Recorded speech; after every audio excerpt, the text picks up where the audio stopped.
नमस्कार, आप देख रहे हैं न्यूज 24। आपके साथ मैं हूं रवि ठाकुर। हरियाणा में हार के बाद कांग्रेस अब महाराष्ट्र के लिए एक अलग और खास रणनीति पर काम कर रही है। हरियाणा में जहां कांग्रेस अकेले मैदान में उतरी थी, तो वहीं महाराष्ट्र में दो मजबूत सहयोगी दलों के साथ कांग्रेस विधानसभा का चुनाव लड़ने जा रही है। लेकिन सीट शेयरिंग में सहयोगी पार्टियां कांग्रेस को मुश्किल में डाल रही हैं। कांग्रेस महाराष्ट्र में अपने गठबंधन महाविकास आघाड़ी में बड़े भाई की भूमिका में रहना चाहती थी, लेकिन एक साथी की जिद की वजह से शायद कांग्रेस को अपना कदम पीछे खींचना होगा। आखिर कैसे कांग्रेस महाराष्ट्र में त्याग करने जा रही है, यह रिपोर्ट देखिए।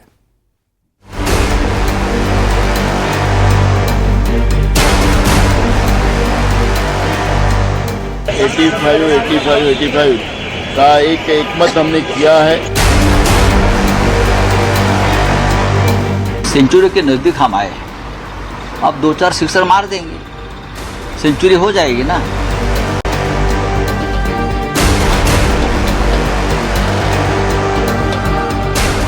हम लोग संख्या के बल पे चुनाव नहीं लड़ने जा रहे, तो हम लोग मेरिट। अघाड़ी में सेंचुरी की रेस, बैकफुट पर आई कांग्रेस।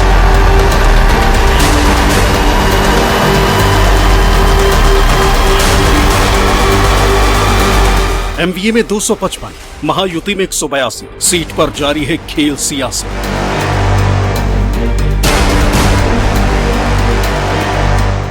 महायुति का दिल्ली दरबार में मंथन, शिंदे अजित बीजेपी में भी महाटेंशन।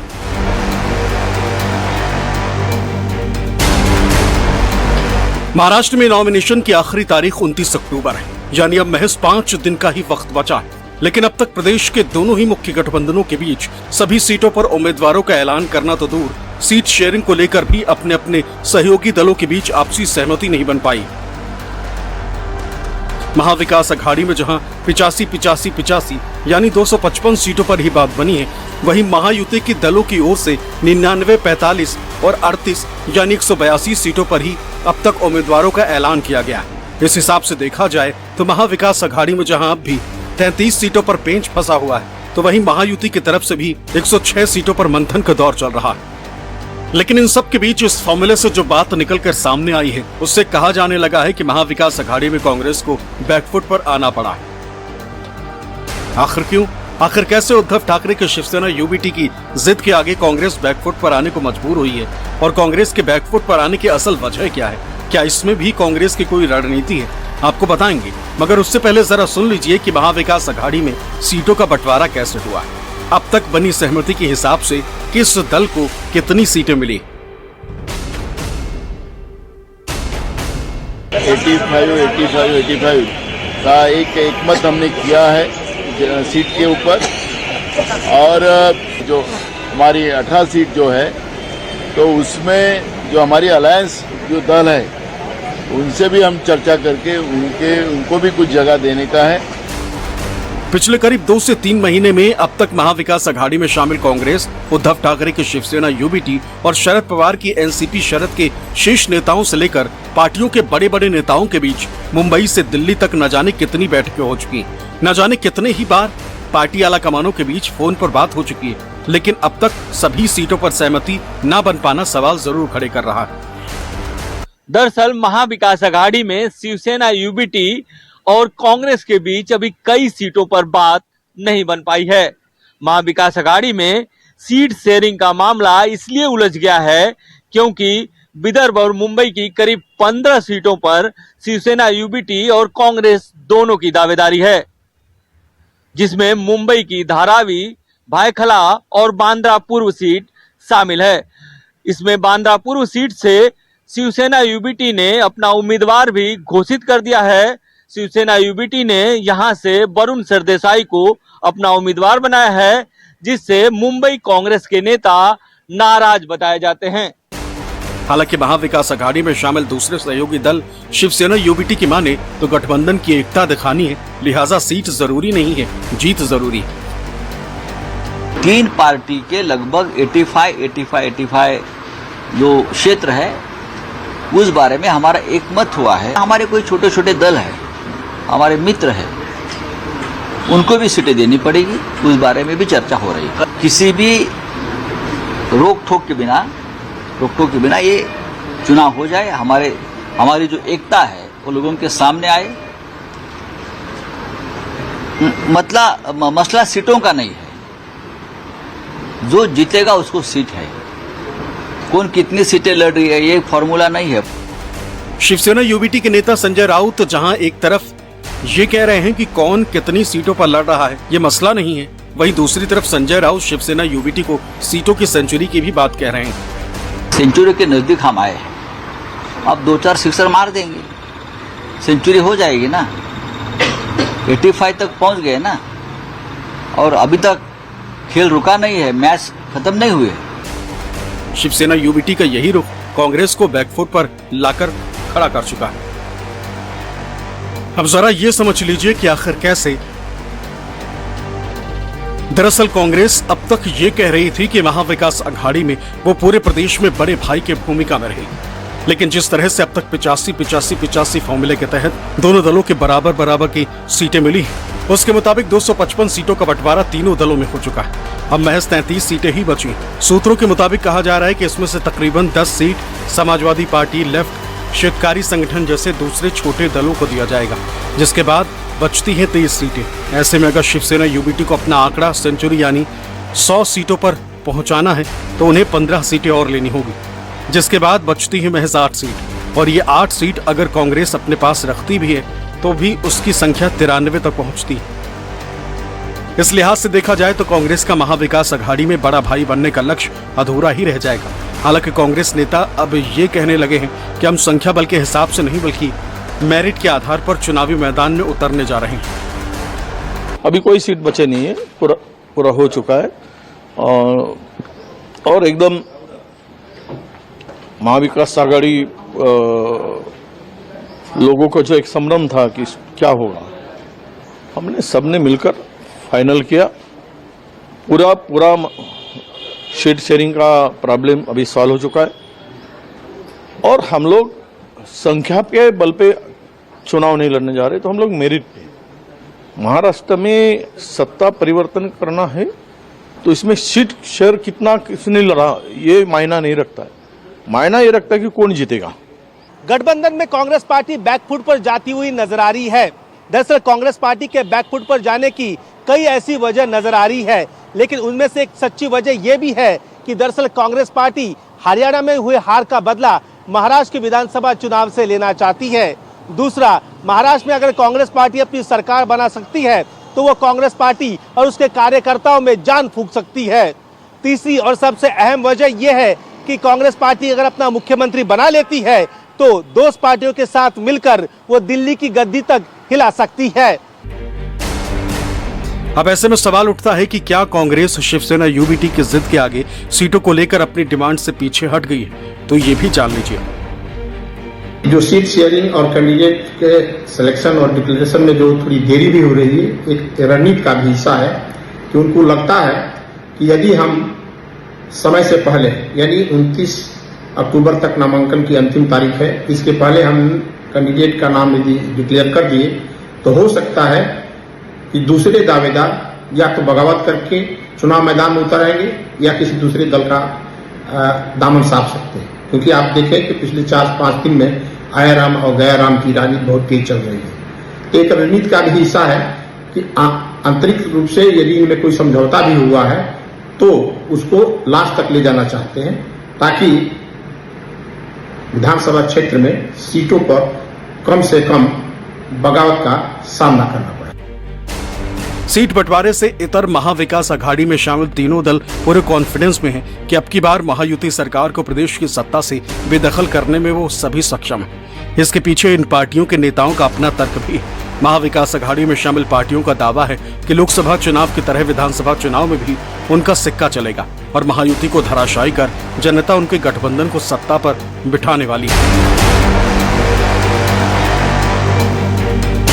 हम 200 के पार जाएंगे और निश्चित रूप से ये महाभ्रष्ट महाचोर युति जो है पूरे महाराष्ट्र को बर्बाद कर चुकी है, इनको सत्ता से हकालने का काम हम लोग जरूर करेंगे। जनता करेगी, जनता ने भी मन बना लिया है। जो एक महाराष्ट्र में ऐसी सरकार इसके पहले कभी देखी नहीं थी। 30 से 35% तक कमीशन और करप्शन बढ़ चुका है। खुलेआम महाराष्ट्र को लूटा जा रहा है।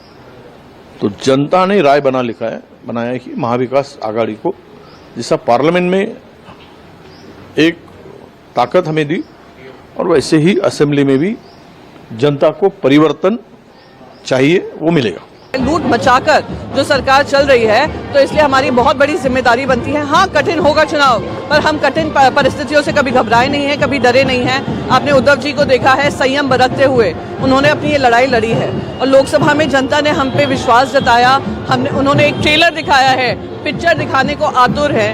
हम सरकार बनाएंगे और सरकार सिर्फ महाराष्ट्र की प्रगति, विकास और उन्नति की तरफ चलेगी। चंद महीने पहले कुछ लोकसभा के चुनाव हो गए, पार्लियामेंट के चुनाव हो गए। उसमें महाराष्ट्र में 48 सीटें है पार्लियामेंट की, उसमें से 31 सीटें 31 सीट्स हम जीते हैं। कांग्रेस, राष्ट्रवादी, शिवसेना, ये हमारा गठबंधन है महाविकास आघाड़ी। उसी प्रकार की परिस्थिति आज भी महाराष्ट्र में है।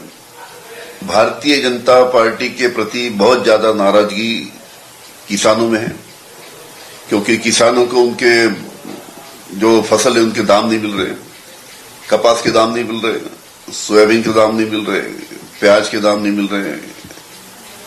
उसी प्रकार जीएसटी लगाया सरकार ने। जीएसटी के कारण भी जो रासायनिक खते, केमिकल फर्टिलाइजर महंगा हो गया, इंसेक्टिसाइड महंगा हो गया।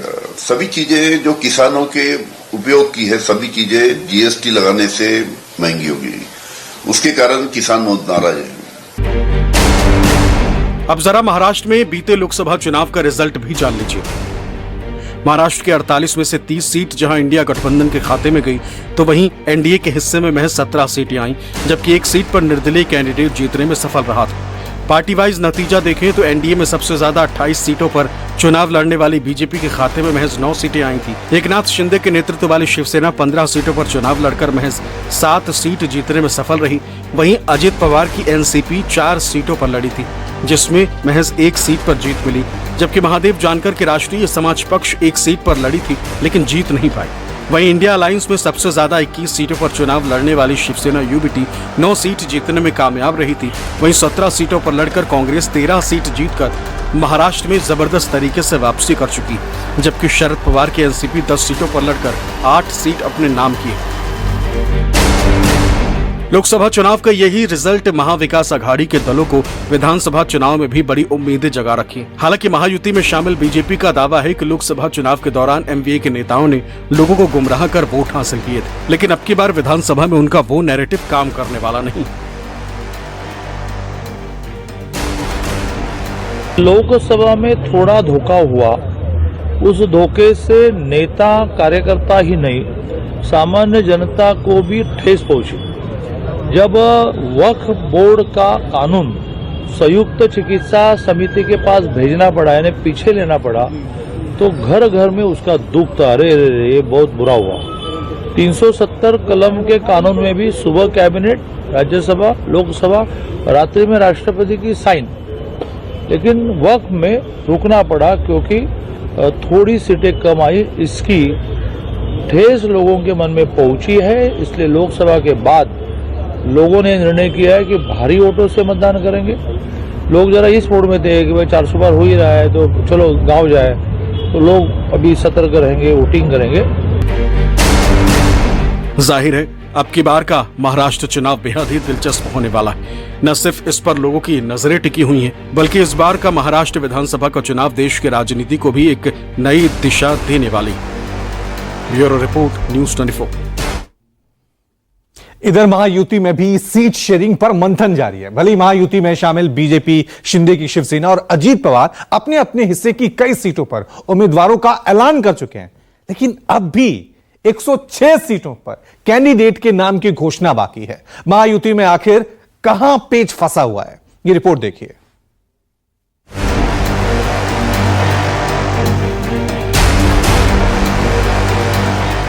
विपक्षी महाविकास आघाड़ी की तरह सत्ता पक्ष में शामिल महायुति गठबंधन में भी 3 पार्टियां शामिल हैं।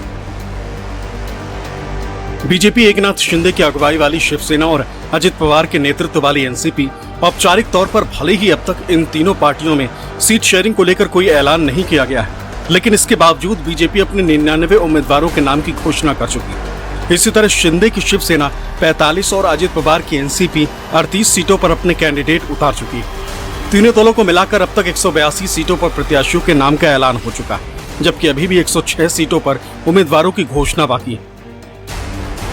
कुल मिलाकर देखा जाए तो सत्ताधारी महायुति में भी सीट बंटवारे की गुत्थी अब तक नहीं सुलझ पाई। इसे सुलझाने के लिए मुंबई से लेकर दिल्ली तक मंथनों का दौर जारी। गुरुवार को दिल्ली में केंद्रीय गृह मंत्री और बीजेपी के दिग्गज नेता अमित शाह के घर पर महायुति के नेताओं के बीच कई घंटों तक मैराथन मीटिंग चली।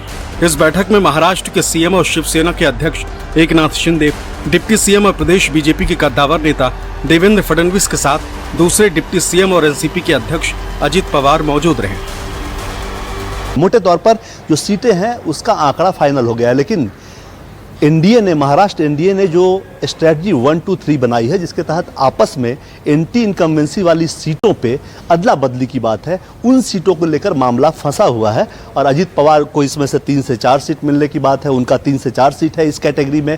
शिंदे और बीजेपी के ज़्यादा सीट इस कैटेगरी में है और उसी को लेकर चर्चा चल रही है कि आखिर किस सीट पर किसका उम्मीदवार मजबूत है और वो कैसे मजबूत है। चूंकि शिंदे अपने विधायक के लिए बोल सकते हैं या अपने किसी उम्मीदवार के लिए बोल सकते हैं कि वो मजबूत है, तो आखिर बीजेपी जानना चाहती है कि वो कैसे मजबूत है, कैसे वो जीत सकता है। यही स्थिति बीजेपी की है। बीजेपी अगर कोई सीट चाहती है अदला बदली में कि वहाँ शिंदे के विधायक जो है वो कमजोर प्रदर्शन करेंगे, तो फिर शिंदे ये पूछ रहे हैं कि आपका उम्मीदवार कैसे जीत सकता है। तो एक हेल्दी डिस्कशन कर सकते हैं जो सीटों की अदला बदली होनी है। हालांकि ओवरऑल सीट शेयरिंग के फॉर्मूले की बात करें तो सूत्रों के मुताबिक बीजेपी जहां अपने पास 150 से 160 सीट रखना चाहती है, तो वहीं शिंदे की शिवसेना को 80 से 85 और अजित पवार के एनसीपी को 45 से 50 सीटें दी जा सकती हैं। चूंकि समय अब काफी कम बचा है, लिहाजा अब तक सत्ताधारी महायुति की तरफ से भी सीट बंटवारे पर कोई औपचारिक ऐलान न होना भी सियासी गलियारों में कई तरह के सवाल खड़े कर रहा। महायुति पिछले 10 दिन से तीनों दलों में बीजेपी, शिवसेना और अजित पवार में मीटिंगें चल रही है। यहाँ से लेकर दिल्ली तक मीटिंगें चल रही है, लेकिन कोई समझौता नहीं हो पा रहा है। उसकी वजह यही है कि हर सीट पर तीनों दलों के उम्मीदवार अपना अपना दावा कर रहे हैं और उनको डर है कि यदि समझौते ठीक से नहीं हुए तो बगावत होगी और उसका नुकसान पार्टी को उठाना पड़ेगा। बहरहाल सीट बंटवारे का फॉर्मूला जो भी हो, लेकिन महायुति के दल भी इस बार के चुनाव में हर एक कदम फूंक फूंक कर रख रहे हैं और एक सीट पर पूरी ताकत झोंक रखी, जिससे सत्ता की चाबी अपने पास बरकरार रख सके। Bureau report, news 24।